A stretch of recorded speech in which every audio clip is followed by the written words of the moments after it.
straffes Programm an Hotels, viele Hotels, die für mehrere Gruppen in Frage kommen. I have a little issue with this one. Mit einer ganz neuen Agentur verändert sich es vor allen Dingen in die Richtung, dass ich auch die Agentur erstmal kennenlernen muss. Kopenhagen, das ist top, top, top. Das Team und der Betreuerstab, die Kollegen aus dem Haus. Kam schon jemand? Also sie versuchen es. Schauen, dass alles passt, wenn die Spieler jetzt gleich wieder in die Kabinen gehen. Da war jetzt gerade noch kurze Rückfrage. Es war ein bisschen zu wenig Eis in den Eisbädern. Von daher sind wir auf jeden Fall gerüstet für ein weiteres Mal hier in Dänemark.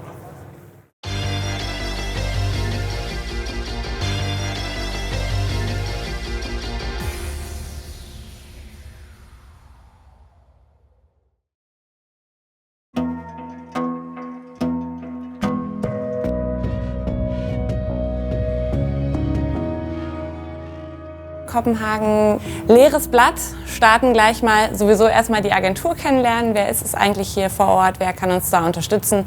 Genau, und dann haben wir ein straffes Programm an Hotels, viele Hotels, die für mehrere Gruppen in Frage kommen.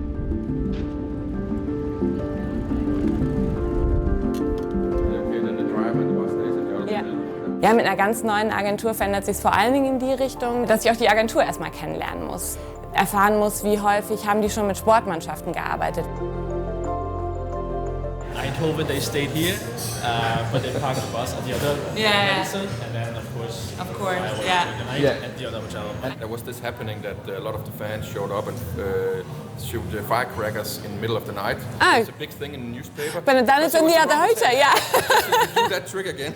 Yeah, maybe it's not going to work out, yeah. Because they maybe have seen it out. But let's take that. Yeah, when okay, it's just good to know.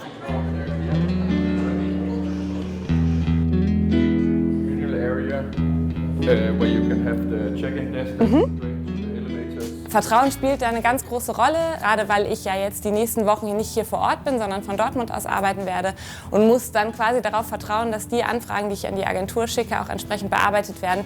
Und genau, da versuchen wir jetzt heute so die Basis zu finden, dass wir uns kennenlernen und wie wir da gut zusammenarbeiten können in den nächsten Wochen. The tactical meeting room. Yeah. Yeah. Yeah, that's nice, yeah. We have screens. We can rent in more screens. Perfect. Sometimes, if you have analytics suite, we have an analytics table set up. Set up computers, theater. Okay, and you have toilets nearby, which is pretty good. Yeah. We normally do like the round tables, yeah, and then have a buffet. These walls can be taken out. Oh, okay. So it can even get bigger. Okay, yeah. Big room, and then you have the buffet over here. And again, we can allocate the team on one or two floors. But as it is in November, we might be able to, do 4 floors, above each other if you want everybody to be as close to as possible. The views, of course, vary. It's always beautiful, Sure. but depends on where you're staying in which direction. Maybe not the weather today, but in November. Yeah, we keep our fingers crossed. But, and you can see the airport easy take. Yeah, it was very quick. Yeah. And from here to the stadium, 10, 15, really, really heavy traffic, 20, but not bad. You can see the stadium from here. So. Perfect. Oh, it's good to get an idea. So.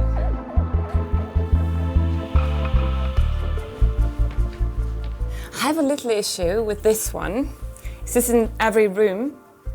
Yes. Because I mean, there were stories where a player just injured himself in the bathtub like an hour before the match. So not with our team, but I just have to. I really have to check, but I believe so. I'll just take a just picture. Just take a picture here. I have that in mind. I mean, like I said, it's never been an issue with us, but it's always good to know. Yeah.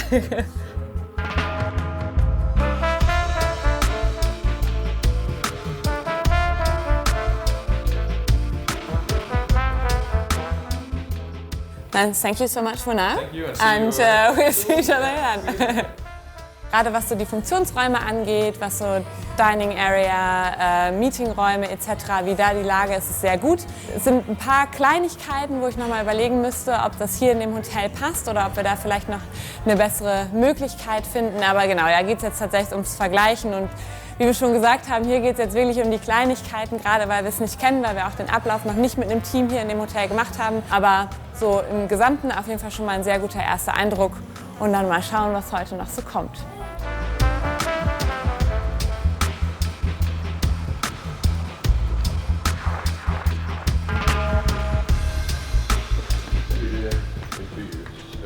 We can again kind of just when the arrival make sure that everybody gets to the meeting floor. Yeah. If they want to check in again, as I said, at Royal pre-check-in, everything is ready. Yeah. Seal it off with ribbons. Perfect. If that we prefer. Great. And then take it straight to the bit smaller than the one you saw. Yeah. You guys saw at Royal that this one wanted the two on the Yeah, side. exactly. But Yeah. Yeah, I mean for a kid room that way. I wouldn't really prefer it as a massage room just because of natural lighting and stuff. But we have the other next door is just occupied today. But okay, we but have daylight in there. perfect. Yeah, but for kid room that one's. Yeah. Okay, yeah.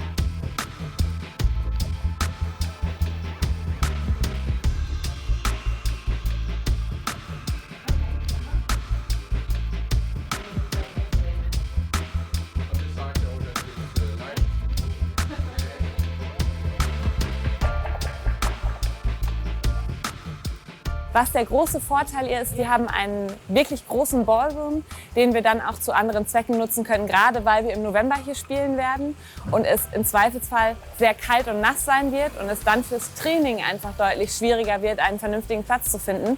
Und dann ist es immer super, so einen Ballroom in der Hinterhand zu haben, wo man dann innerhalb des Hotels eine Einheit machen könnte, Fußball, Tennis spielen, ein bisschen Stretching etc.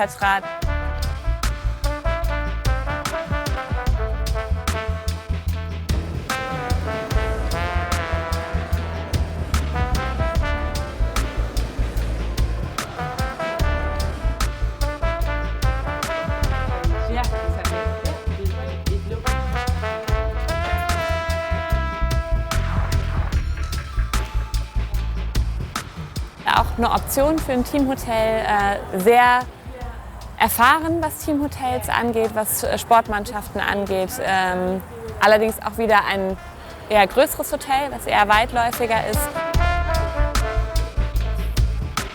Dann nehme ich es weiter mit auf, dafür, dass dort eventuell hier die Partner, Sponsoren und sämtliche andere Gäste dann untergebracht werden.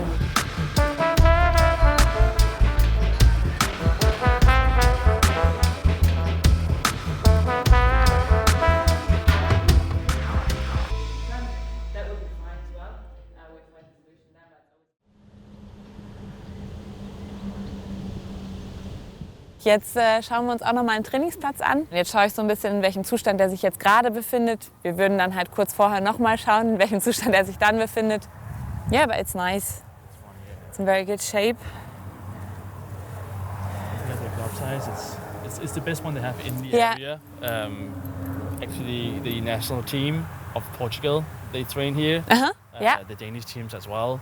Is this a housing area as well? Are there people living nearby or? People living in that direction. Okay, but it's a smaller area, right? It's very nature in the nature, yeah.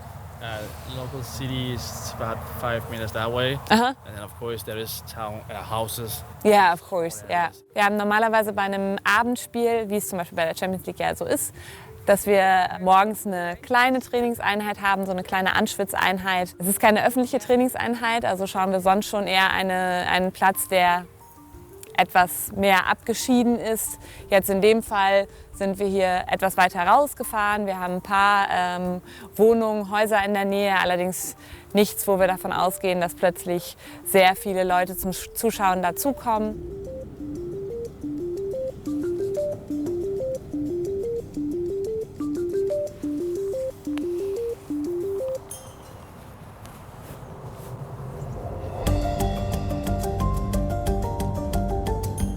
Sehr viele Eindrücke, vieles, was in Frage kommt. Ich habe jetzt noch nicht so das eine Hotel, wo ich sage, das ist es, weil wir gerade auch wirklich viele gesehen haben und alle ihre Vorteile haben und vielleicht der eine oder andere Nachteil. Also es wird auf jeden Fall eine Menge zu tun in den nächsten Tagen. Ich werde bestimmt auch mit Jakob noch das eine oder andere Gespräch führen oder die eine oder andere E-Mail, die jetzt hin und her gehen wird. Genau, aber sonst gutes Gefühl, aber eine Menge Arbeit.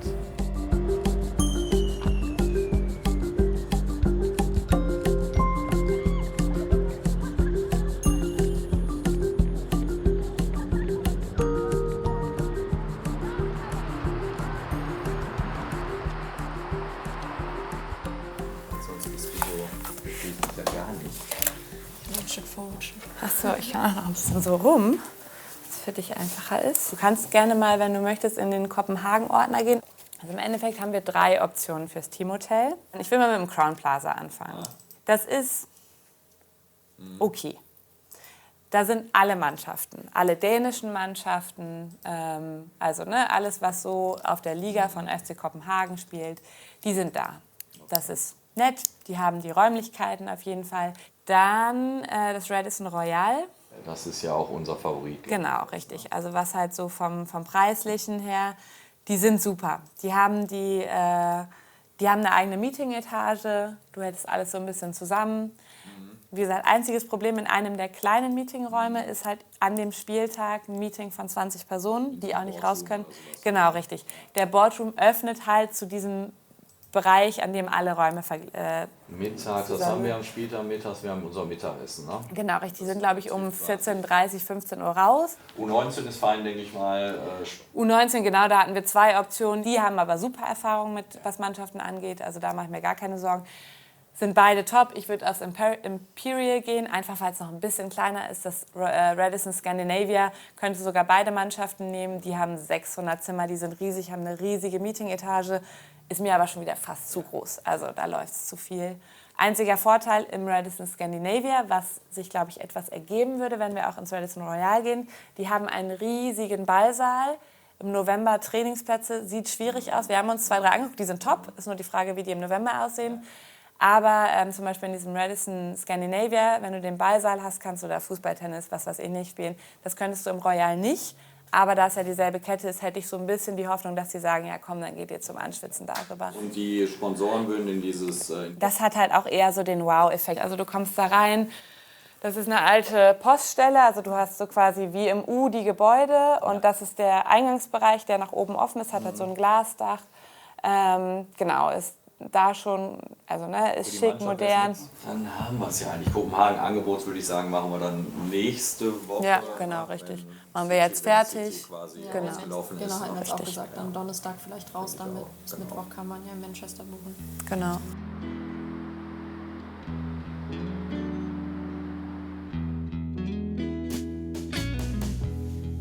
Also in der Zwischenzeit haben wir natürlich auch 2 andere Auswärtsspiele gehabt. Also natürlich hat sich die Arbeit auch so ein bisschen verschoben. Aber auch sonst habe ich mit dem Jakob von der Agentur viel hin und her geschrieben, viele Bilder und Videos nochmal zusätzlich ausgetauscht. Wir haben uns entschieden für die Hotels, in denen die entsprechenden Gruppen dann übernachten werden und dort wohnen werden in der Zeit. Genau, haben den Zeitplan ein bisschen finalisiert und da sind wir jetzt gerade im sehr aktiven Endspurt. All good? We're getting closer?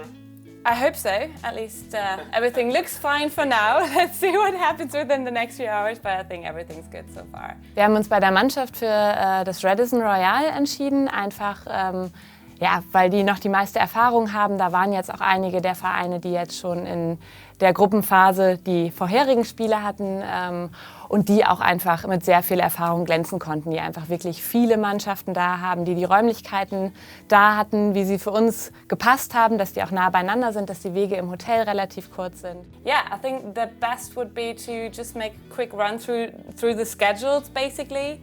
To see if there are any open questions, and then I would like to go into the hotel briefing just for the team. I think that's the most interesting one and also the biggest one, so I think that's the easiest. Ich werde am Sonntagabend in diesem Fall schon vorreisen, mir alles nochmal vor Ort anschauen, sowohl die Hotels als auch die Restaurants, als auch ein Trainingsgelände und im besten Fall auch nochmal das Stadion. Gehe alles nochmal im Schnellverfahren durch, schaue, dass alles dort passt, dass alle Leute entsprechend gebrieft sind.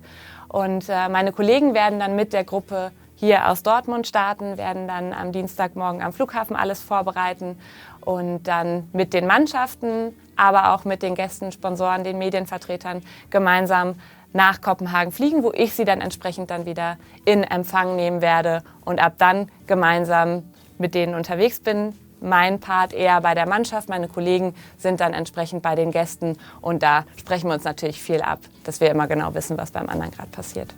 Thank you so much. See you on Monday. Bye. See you. Bye.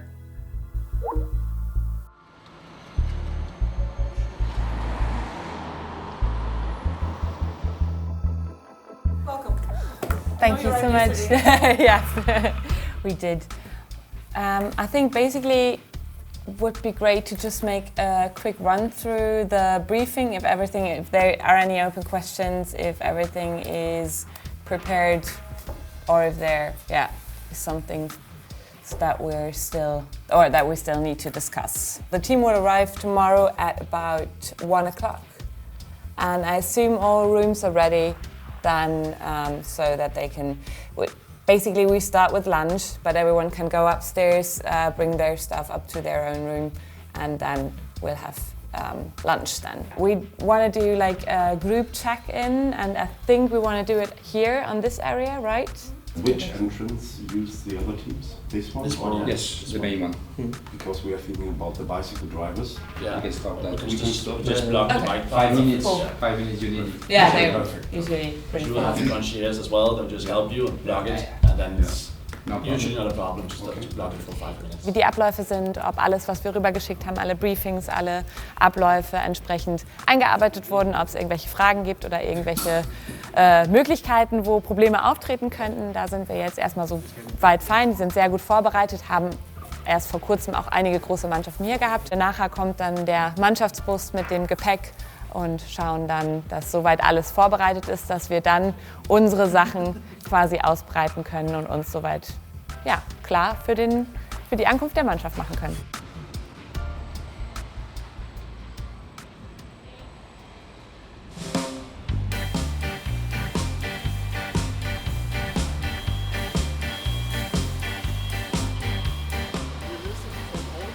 Herzlich willkommen. Na?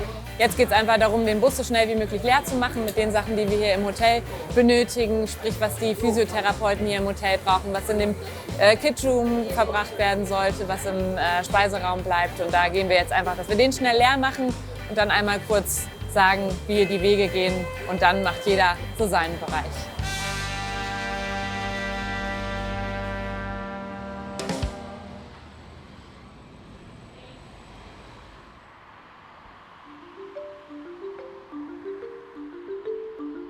Wir haben die Möglichkeit bekommen, jetzt auch hier zu trainieren. Der Vorteil hier ist, dass der Platz komplett zu ist quasi. Er ist komplett umzäunt. Man kommt von außen nicht so gut dran. Liegt noch ein bisschen näher dran. Und genau, deswegen nutzen wir dann eher den. Der andere Platz war auch top. Wäre halt einfach eine etwas längere Fahrzeit gewesen und wäre nicht komplett abgeschlossen gewesen. Und deswegen nutzen wir jetzt die Möglichkeit, die uns hier jetzt noch gegeben wurde, dass wir so einen sehr gut vorbereiteten Platz, der auch tatsächlich von Mannschaften, die entsprechenden Ligen spielen, genutzt wird und deswegen in einem sehr guten Zustand ist. Deswegen haben wir jetzt noch mal spontan gewechselt und der sieht sehr gut aus.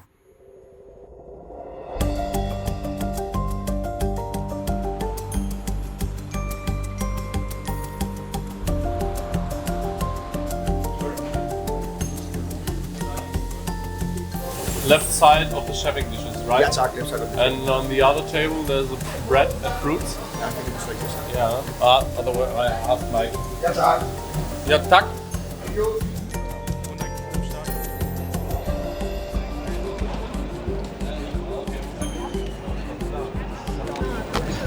Genau, gleich einchecken an 12:13 Uhr.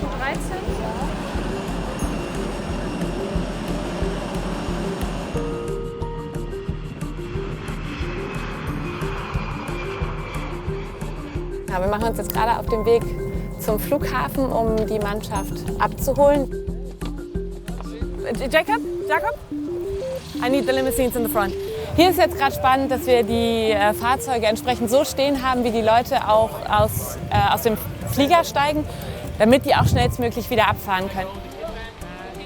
Das habe ich schon relativ früh gemerkt, dass das Organisieren mir ganz gut liegt, dass ich immer ganz gerne so ein bisschen im Hintergrund arbeite und schaue, dass die Dinge so laufen, wie sie laufen haben und dass im besten Fall keinem auffällt, dass so viel Organisation dahinter steckt.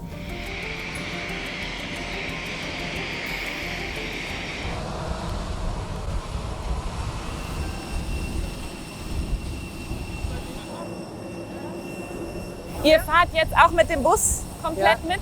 Van ist am Hotel. Danke dir. Gerne. Andi fragte, ändern wir was an der Zeit vom Essen? Perfekt, 13:15 hat er schon im Kopf, dann sehr gut. Perfekt. Die Mannschaft ist gerade gelandet und wird in einer Dreiviertelstunde ungefähr hier ankommen. Und bis dahin sollten wir hier alles fertig haben. Ich baue jetzt hier gerade das Salatbuffet auf und gleich kommt die Küche vom Hotel mit den warmen Sachen, sodass wir dann in einer Dreiviertelstunde hier komplett fertig sind. Dann gibt es ein bisschen Sportlernahrung natürlich, ne, alles leicht verdaulich. Huhn, Kartoffeln, da gibt es eine Pastastation, da mache ich gleich Nudeln. Dann gibt es ein bisschen geschnittenes Obst noch, dass sie sich noch ein Müsli mit Obst machen können. Frische Säfte, alles natürlich gesundes Essen. Und ja, wenn die gleich hier ankommen, dann kommen die direkt reingestürmt. Ne? Dann ist hier Action. Die Mannschaft ist ein bisschen früher hier gelandet als geplant. Die hatten wahrscheinlich ordentlich Rückenwind. Deswegen hatte ich schon auf dem Weg zum Flughafen mit dem Andi in der Küche Kontakt und habe geschrieben, dass es eventuell früher sein konnte. Dass wir mit der Mannschaft früher im Hotel sind und entsprechend auch das Mittagessen etwas früher startet. Dem habe ich jetzt gerade nochmal Bescheid gegeben und der hat auch nochmal mit dem Ernährungsberater quasi aus dem Team gesprochen. Und deswegen müssen wir jetzt ganz schnell, haben wir den Zeitplan etwas umgeschmissen, die Zeiten etwas nach vorne gezogen, sodass die Mannschaft auch tatsächlich essen kann, wenn sie im Hotel ankommt, was jetzt entsprechend halt die 20 Minuten früher ist.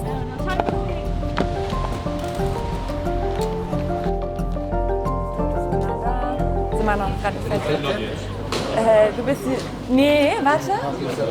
Da gibt es noch einen anderen, aber du müsstest irgendwo... Ja, genau. Du müsstest auch noch Julian geben.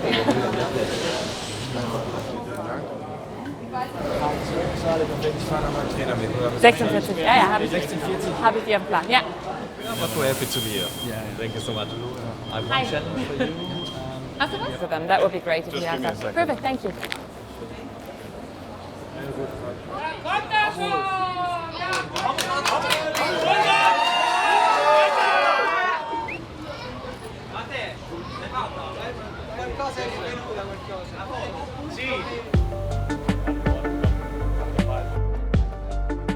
Wir schauen jetzt tatsächlich nochmal, wo wir unsere zugeteilten Tickets haben, wo unsere Kollegen sitzen, wo unsere Gäste sitzen. Schauen nochmal, wie der Sitzplatz ist, tatsächlich wie die Sicht aufs Feld ist. Schauen nochmal, wie die Wege sind. Wir gehen bestimmt den einen oder anderen Weg gleich auch nochmal ab, damit wir tatsächlich nochmal für alle beteiligten Gruppen, auch für alle, die morgen während des Spiels dann irgendwie involviert sind, damit alle wissen, wie alle laufen müssen. Der André checkt jetzt noch mal so ein bisschen die Lage, gerade weil hier auch die Geschäftsführung sitzt, wo er seine Zuständigkeiten hat, damit er weiß, wo die sind und ich damit auch die Verantwortung in dem Moment abgeben kann, weil er dann derjenige ist, der dafür zuständig ist. Mein Name ist André Witte, ich bin der Leiter der Konzernsicherheit von Borussia Dortmund. Zu uns gehört der Part des Vorstands des Mannschaftsschutzes. Wir begleiten ganz eng und dynamisch unsere Mannschaft. Wir sind immer synchron bei denen, deswegen wo wir sind, Training, später Spiel, Hotel, Trainingsplätze. Wir sind immer da, wo unser Team, unsere Mannschaft dann auch vor Ort ist und trainiert oder sich bewegt.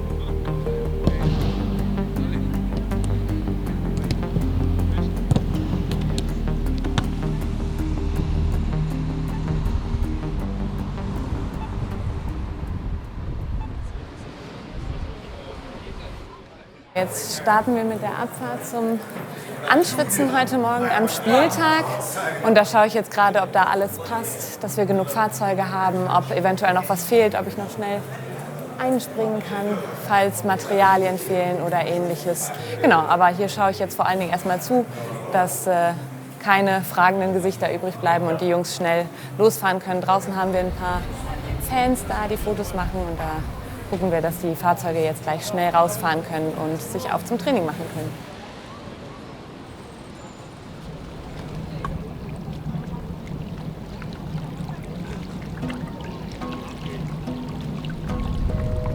Es ist eine ganz bunt gemischte Gruppe.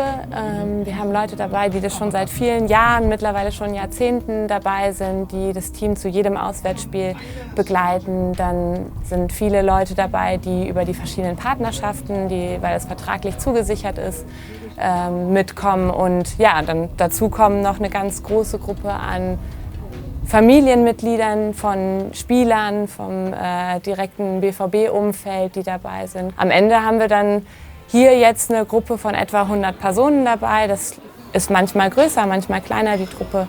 Da habe ich jetzt das große Glück, dass ich ein ganz tolles Team dabei habe, die sich um diese Gruppe kümmern. Ab und zu springe ich da mal rüber, sobald ich ein paar Minuten frei habe, aber sonst kann ich mich da sehr gut auf die Mädels verlassen und da arbeiten wir sehr gut zusammen.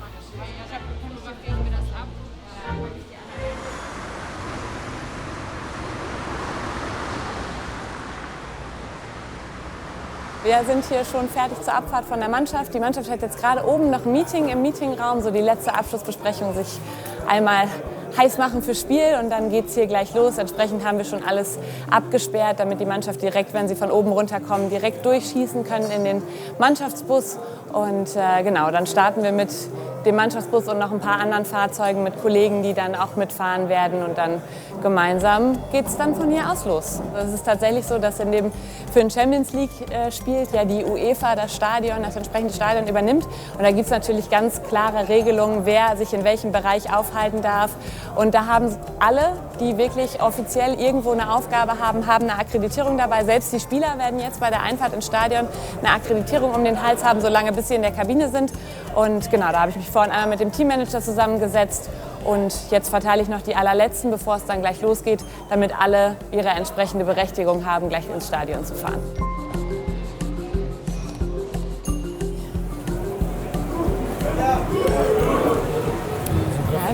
Bislang läuft es ganz gut, sieht gut aus.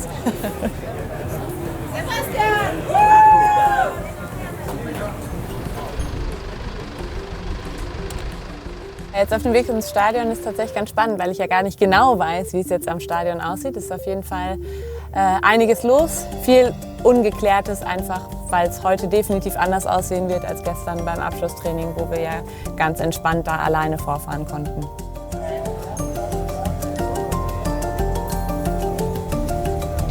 Hey, hey!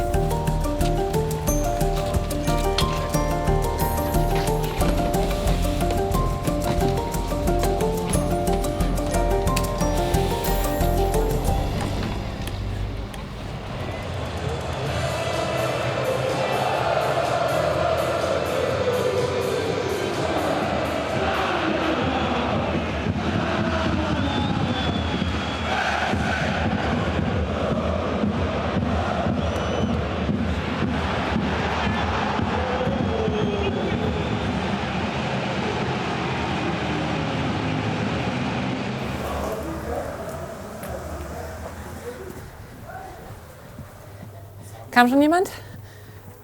Also Sie versuchen es? Wir haben ein Auge drauf. Ja. 5 Minuten haben wir ja noch. Ich wollte gerade sagen, also ich habe dem nochmal Bescheid gegeben, der sagt, er erklärt es. Also er wird jetzt das Double nochmal checken, aber ja. Perfekt. Sind wir dran. Da war jetzt gerade noch kurze Rückfrage. Es war ein bisschen zu wenig Eis in den Eisbädern. Wir brauchten noch ein bisschen mehr Wasser vorne an der Tribüne. Das sind so die Kleinigkeiten, dass jetzt alles steht, damit wir dann alles vorbereitet haben, wenn das Spiel zu Ende ist.